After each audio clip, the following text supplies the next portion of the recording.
महादेव की कहानी ऐसी कहीं और नहीं मिलेगी, बस ध्यान से सुनना।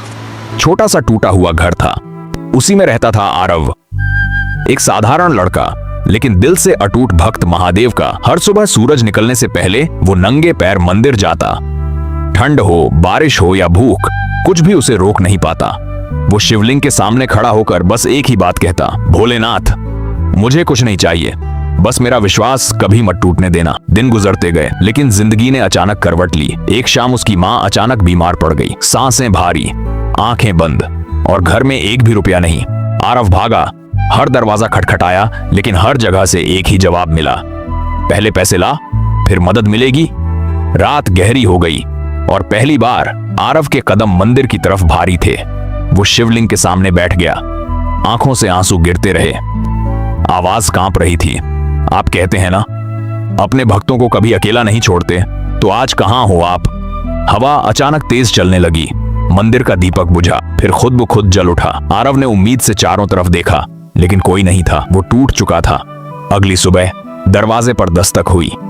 एक अजनबी खड़ा था, साधारण कपड़े, लेकिन चेहरे पर अजीब सी शांति। उसने धीरे से कहा, तुम्हारी माँ ठीक हो सकती है। आरव की आंखों में चमक आ गई। सच में? कैसे? वो मुस्कुराया, बस एक चीज चाहिए बदले में। आरव बिना सोचे बोला, मेरे पास कुछ नहीं है देने को। अजनबी ने उसकी आंखों में देखते हुए कहा, मुझे तुम्हारा विश्वास चाहिए। कुछ पल के लिए सब शांत हो गया, लेकिन फिर आरव ने सिर झुका दिया। अगर मेरी माँ ठीक हो जाए तो मेरा विश्वास भी आपका। अजनबी अंदर गया, उसने माँ को पानी पिलाया और कुछ ही देर में जिस शरीर में जान नहीं बची थी उसमें हलचल होने लगी। माँ की सांसें सामान्य होने लगी। आरव की आंखों में खुशी के आंसू थे, लेकिन कहानी यहीं खत्म नहीं हुई। कुछ दिनों बाद आरव की नौकरी चली गई। लोगों ने उससे मुंह मोड़ लिया। जो पहले उसके साथ खड़े थे वही अब हंसने लगे। देखा भगवान ने क्या दिया तुझे। आरव चुप रहा, लेकिन अंदर से वो टूटने लगा। एक रात वो फिर मंदिर गया, लेकिन इस बार उसकी आंखों में आंसू नहीं, गुस्सा था। वो चिल्लाया, मैंने अपना विश्वास दिया था और आपने बदले में सब कुछ छीन लिया। क्यों? अचानक मंदिर में वही अजनबी फिर दिखाई दिया, लेकिन इस बार कुछ अलग था।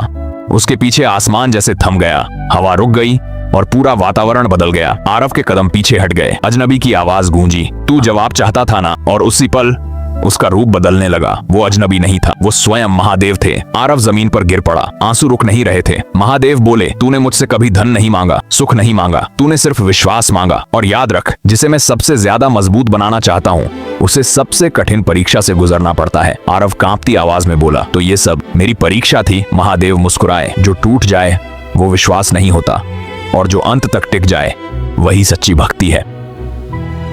इतना कहकर वो प्रकाश में विलीन हो गए। समय बीता, आरव की जिंदगी धीरे धीरे बदलने लगी। उसे काम मिला, सम्मान मिला और उसकी माँ पूरी तरह ठीक हो गई। लेकिन अब वो कभी कुछ नहीं मांगता था। हर सुबह मंदिर जाकर बस मुस्कुराता और धीरे से कहता, भोलेनाथ अब समझ गया हूँ, आप देते सबको हैं, लेकिन पहले काबिल बनाते हैं। और उस दिन से उसका विश्वास कभी नहीं डगमगाया।